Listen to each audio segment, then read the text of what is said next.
Duties and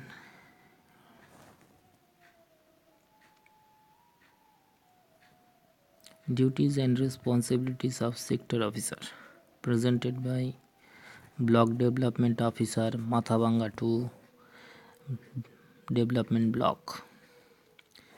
The main contents covered in this presentation are sector, the definition of sector and sector officer, legal provisions for a sector officer, position of sector officer vis-a-vis RO, ARO, and the field level functionaries like the presiding officer and other polling officers, pre-poll duties, poll eve duties, poll day duties, use of EVMs and VVPAT, various reports, do's and don'ts.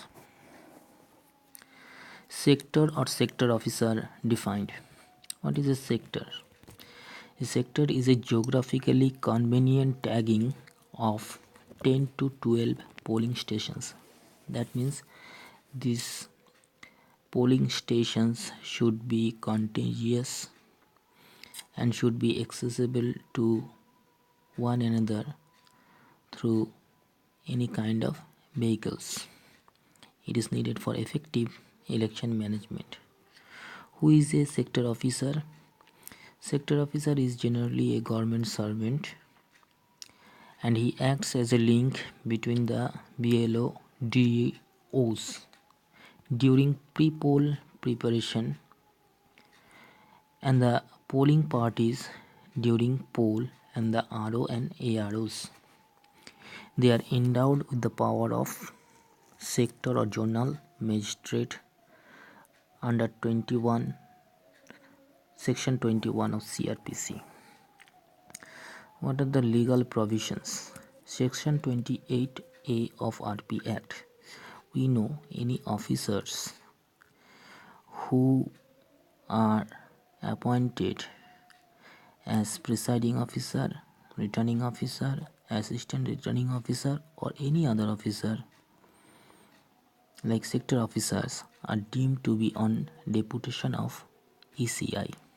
Hence, they are liable to be punished and disciplinary actions may be initiated against them for breach of their duty. Under Section 21 of CRPC 1973, the sector officers are empowered as special executive magistrates. Being executive magistrates, the sector officers have the power to issue 144 in urgent case of nuisance or apprehended danger under manner prescribed in section 134 of CRPC. What is the position of SOs?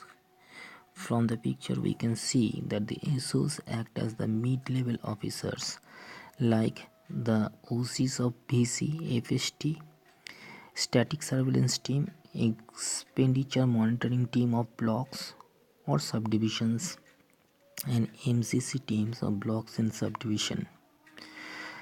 They act as a link between the RO and ARO on one hand and the polling parties, the BLO DOs during pre-poll period, the police personnel and the voters. The duties of a sector officer. Pre-poll duties. Sector officers have mainly four kinds of pre-poll duties like assured minimum facilities, voters education and EVM awareness, vulnerability exercise, transportation and communication plan. First, assured minimum facilities and other infrastructural arrangements. A sector arrangement before the beginning of the poll has to visit each and every polling stations under his jurisdiction and ensure that the polling stations have drinking water, separate toilet for male and female, ramp with sidebar for PWD voters, adequate furniture, means at least two sets of high bench and low bench, plus two table and one chair, electricity with lights and fans, network connection, approach road, shade for the voters queued up, the polling station having 20 square foot floor space, separate arrangement for entry and exit, roof in proper condition which is not leaking, doors and windows which can be closed using latches and bolts. Some of the duties of sector officers in regard to voters education and EVM awareness. They have to respond to queries regarding AST by voters. They have also to respond to queries regarding EPIC and new enrollment. The sector officers should also ensure through the BLOs and DOs that 100% voter slips have been distributed. There should be mass awareness regarding grievance redressal mechanism like CBZIL, NGSP, etc. The toll-free number 1950. Comprehensive VVPAT demonstration should be carried out in order to build confidence in the people, and they have also to explain about the working of the EVMs. Vulnerability exercise. What is vulnerability? Susceptibility of any voter or section to be prevented from voting in free and fair manner, either through intimidation or any other means. As a sector officer, it is his duty to identify the vulnerable villages, hamlets, habitats, persons, and take preventive measures. With the help of police, CAPF, or state armed police, the sector officer should also be engaged in area domination programs. Joint visit of sector magistrates and PCCB should be carried out prior to election. Proper security cover should be provided to the vulnerable people or the sections. Vulnerability exercise. The sector officer is also bound to submit VMSO report. He has to submit at least 4 types of annexure reports 3 days prior to the election. He is also responsible for the formation of VAG, Village Level Awareness Program. He must report threats or intimidation to the police. Sector officer is also responsible for carrying out confidence building measures. He should ensure that no works related to election is briefed before media. Vulnerability mapping should be done prior to the election, and proper reporting is the vital function of a sector officer. Transportation and communication plan. The sector officer is bound to verify all the routes. He should also have a knowledge of the types of vehicles that can be plied in the route. If it is a narrow road, he should ensure that smaller vehicles are used. In case bigger vehicles are provided, he must immediately inform the OC vehicle. Alternate routes should also be explored in case of damage to the routes due to rains or any other natural causes. The sector vehicle should be kept for the visit of the polling stations. He should also have a list of contact number of the key personnel. He should have a proper knowledge of all the grievance redressal system initiated by ECI like toll-free number 1950, CVZIL, etc. Key contact numbers that a sector officer must have with him. He must have the contact number of OC, officer in charge, FST, BST, and SST, static surveillance team. He must have the contact number of MCC and expenditure monitoring cell. He must have the contact number of polling personnel cell, the local OC of the local PS, ARO, team members of the midday meal engaged in the school which serves as the booth, the key holder of that booth, the contact number of OC vehicle, contact number of water carrier, special messenger, presiding officer and polling officers, the contact number of local NS or executive office, executive assistant or GRS, the contact number of assistant sector, and the contact number of BLO DO. Positive duties. Prior to the P day, the sector officer has to ensure that the polling stations are poll ready. Last minute route checking has to be done. He must contact with OC vehicle regarding the arrival of poll duty vehicles. He must also inform about the arrival of polling personnel. He must have close liaison with police sector. He is also responsible for the replacement of PP if required any. He must make an assessment of the requirement of extra PP and extra vehicle for ferrying back the PP. Further, he has to oversee the proper management of sector office, the observance of AMCC model code of conduct. He has to mark 100 meters and 200 meters from the polling station. He has to provide the safe arrival report. He has to visit each and every polling station on the day of poll, before the day of poll. He must also make joint visit of the vulnerable areas with police.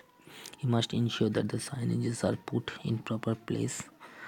And finally, he must report all this to the higher authorities. Ideal polling station.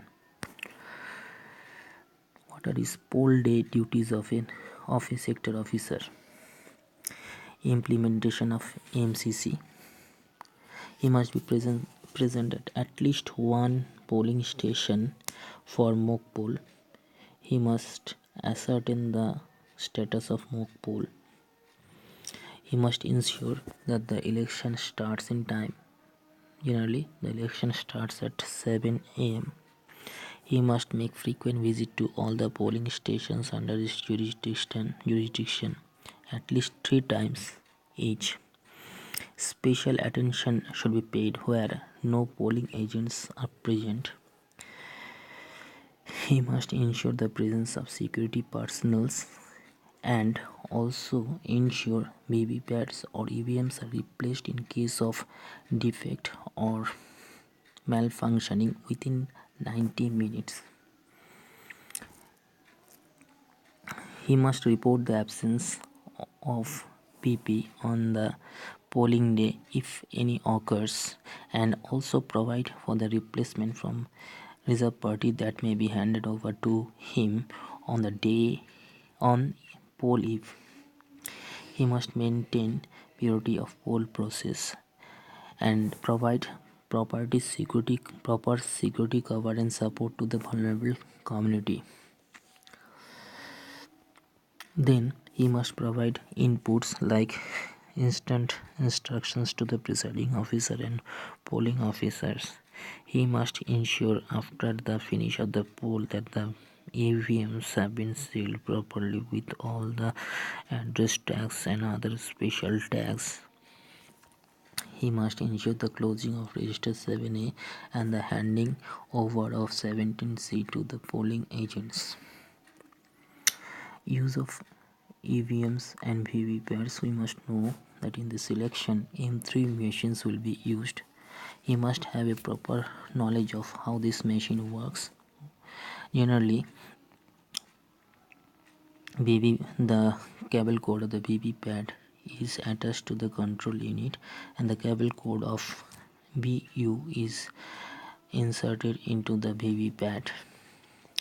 He must have a proper knowledge of all statutory strip seals to be used, the address tag and special tags, latches, doors that should be closed and sealed, switches and buttons.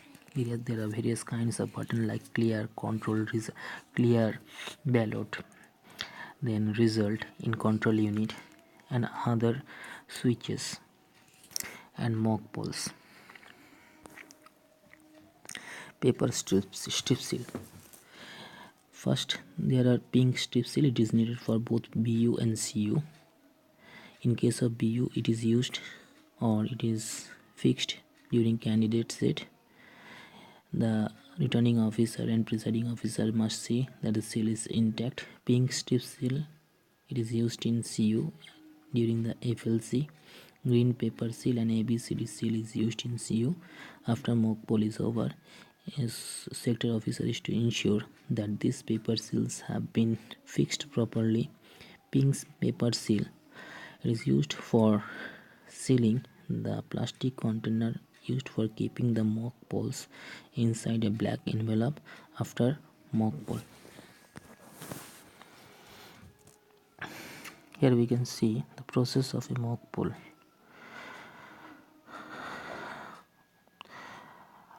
The polling agents has to be voters of this particular polling station. It has to be conducted at least 30 minutes before the start of poll, and the presiding officer can wait for 10 minutes after the scheduled time. Generally it is 7 a.m. for the arrival of the polling agents, or else the mock poll can be done by the polling party themselves. At least 50 mock votes to be cast. After mock poll is over, the mock poll certificate has to be signed by the polling agents and the presiding officer and handed over to the sector officer. It must be ensured that all the blue buttons has been pressed during the mock poll. How mock poll is conducted? First, you have to open the outer and inner door and open and press the result section. After that, the clear button has to be pressed. Next, the ballot button is to be pressed. As soon as the ballot button is pressed, a light will glow both in the CU and the BU. Then the polling agents can cast their vote on BU. After casting the vote, you have to press result to show mock poll result. After matching the result has to tally with the number of votes polled for each candidate. After pressing the mock poll, by pressing close. Next, you have to press the ballot button to show no further votes can be recorded. A sector officer is bound to submit various kinds of report. First, format 8, which is polling station wise special report. It is submitted to RO. It is a report of vulnerable voters in the form of writing and is submitted on PD. Safe arrival report, it is submitted to RO to ensure poll process takes place in due time. It is submitted in writing on poll. Next, OK report, it is submitted to the control room as per format on poll day. Next, report submitted to be submitted by our sector officer is mock poll certification. It is submitted to RO after the conduct of mock poll as per format. Next is mock poll status report. In case no mock poll has been conducted, and it has to be submitted within 30 minutes of mock poll to the returning officer after the commencement of poll report, either through telephone or SMS, just after the start of the poll. Next, the the sector officer has to submit to the returning officer to report for every visit as per format 1 and 2 on polling day. He has to submit voting percentage report every 2 hours to the returning officer to know the percentage of vote. Then the ninth report, he has to submit his special report for EVM replacement to the RO stating the cause of replacement. He has to submit complaints received and resolved to the returning officer. Another report he has to submit is report on poll day activities. To check all task and status, it is submitted in form 3, and he has also to submit the physical condition status report of the polling station. Some of the reports to be collected by the sector officer from the polling personnel. Presiding officer, to be precise, is presiding officer diary, percentage of voting, mock poll report, report of other events, and report of EVM failure or replacement. At least 3 days before the commencement of the poll, the sector officer is responsible for submitting an annexed report jointly with OC of the local police station. After checking and determining the vulnerability of sectors, A has also to submit the polling voice vulnerability report in Annexure 3 and the summary of Annexure 3 in Annexure 4. After that, he has to submit Annexure 5 report which is generally a certificate jointly by sector officer and OC. Some do's and don'ts. A sector officer should have proper communication with higher ups, not only with higher ups but also with low ranking officials and his peers. He should make convenient use of all the contact numbers available to him. Physical presence should be ensured. He must update himself with the latest guidelines and instructions. Don'ts. He should not take any trouble of press briefing by himself. He should avoid unnecessary arguments and tussles with political parties. He must not collect report through unlinked or unauthorized persons. He must avoid vulnerability area visit without the support of police personnel team. Thank you.